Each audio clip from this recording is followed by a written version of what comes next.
Imagine walking into a big house, early parts of the morning, having no idea who is in the house. That is a very interesting thought when I think about the profile of this perpetrator. I feel like he knew the circumstances inside the house, otherwise it would be a pretty risky crime to commit. Don't you think so? The former FBI profiler thinks that the person responsible for this horrible crime is likely a younger man and a first-time killer. He also believes that the killer knew at least one of the victims. I recently heard rumors of Kaylee having a stalker, but I couldn't verify it, and I don't think the authorities got anywhere with those claims too. Another interesting point that the FBI criminal profiler made is that the killer is likely comfortable with blood. I guess we shouldn't be surprised then if the killer is actually working in a field that involves messy work, like a butcher or hunter.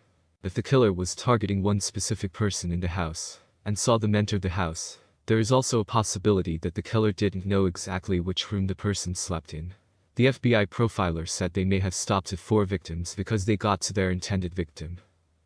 Police apparently described the knife-wielding killer as sloppy, and said the aftermath of the murder was the most gruesome scene they had witnessed.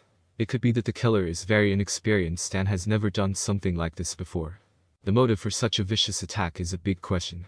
I would think revenge, or rejection is a very powerful motivator. The 4 students were out earlier that night. Could it be that 1 or 2 of them had an encounter with someone that didn't end too well? Were they followed back to their house? I believe that when the identity of this killer is revealed, he will be someone the community knows. Maybe even another student.